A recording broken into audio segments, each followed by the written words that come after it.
आज के इस वीडियो में हम लोग बात करने वाले हैं एक बड़ी न्यूज़ के बारे में जो अभी आप अपनी स्क्रीन के ऊपर देख रहे हैं। जी हाँ, कैटस वॉरियर अनवील कर दिया गया है और अभी आप अपनी स्क्रीन के ऊपर जो फोटोग्राफ देख रहे हैं कैटस वॉरियर की है। यह बेसिकली एक फुल स्केल डेमोस्ट्रेटर है, यानी कि पहली यूनिट है जिसके ऊपर आने वाले समय में सारे टेस्ट किए जाएंगे। और आज HL की तरफ से इसके ऊपर इंजन ग्राउंड टेस्ट किए गए थे।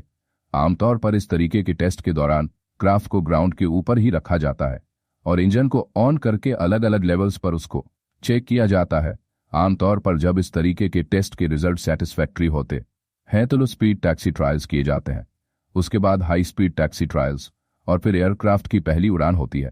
यहाँ पर पूरे चांसेस हैं कि एरो इंडिया से पहले इस एयरक्राफ्ट की पहली उड़ान हो जाए, और अगर नहीं भी होती है तो ज़्यादा से ज़्यादा 2 महीने का समय और लगेगा इस एयरक्राफ्ट की पहली उड़ान में। चलिए अब जब न्यूज़ क्लियर हो गई है तो बात कर लेते हैं इसकी स्पेसिफिकेशंस के बारे में और सब समझ लेते हैं कि इस एयरक्राफ्ट के साथ में भारतीय वायु सेना को किस तरीके की क्षमताएं मिलेंगी और मोस्ट लाइक कब तक ये भारतीय वायु सेना के लिए अवेलेबल होगा। देखिए, सबसे पहले ये चीज समझ लीजिए कि ये एक फुल स्केल डेमोन्स्ट्रेटर मॉडल है, यानी कि ये एक्चुअल कैट्स वॉरियर का प्रोटोटाइप मॉडल है जिसके ऊपर सभी तरीके की टेस्टिंग की जाएगी।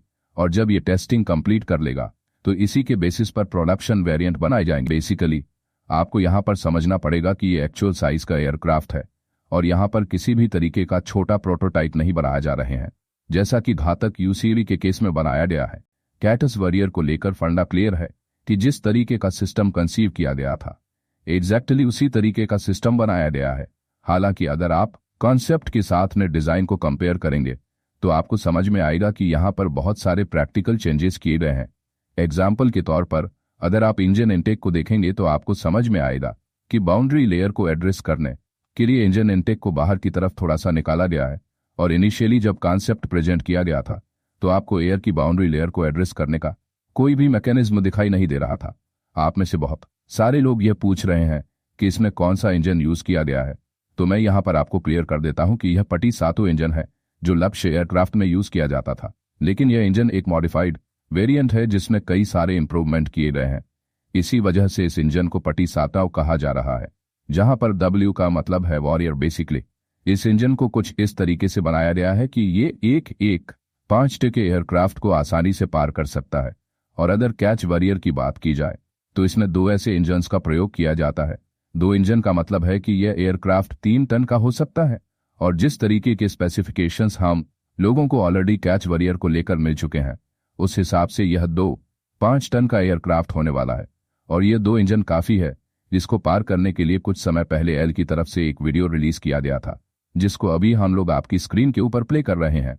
इस वीडियो को अगर आप ध्यान से देखेंगे तो सामने की ओर आपको कैटस वॉरियर दिखाई देगा, लेकिन छुपा हुआ एक और एयरक्राफ्ट दिखाई देगा जिसको कैटस मैक्स कहा जा रहा है। रिपोर्ट्स के हिसाब से कैटस मैक्स में 1025 इंजन का प्रयोग किया जाएगा और उस हिसाब से वह एयरक्राफ्ट और भी ज्यादा पावरफुल होगा। सुपर होट की अपनी खुद की परेशानियां हैं और उस हिसाब से यहाँ पर कोई ऑप्ट-इन सॉल्यूशन नहीं है। एनीवेज भारत के लिए यह एक बड़ा डेवलपमेंट है और आने वाले समय में जब इसकी पहली उड़ान होगी तो सेलिब्रेशन डबल होगा। इसी के साथ आज के इस वीडियो में रखते हैं। केवल इतना ही वीडियो को अंत तक देखने के लिए धन्यवाद। वीडियो को ज्यादा से ज्यादा लोगों को शेयर करें ताकि वो भी ताज़ा खबरें देख सकें।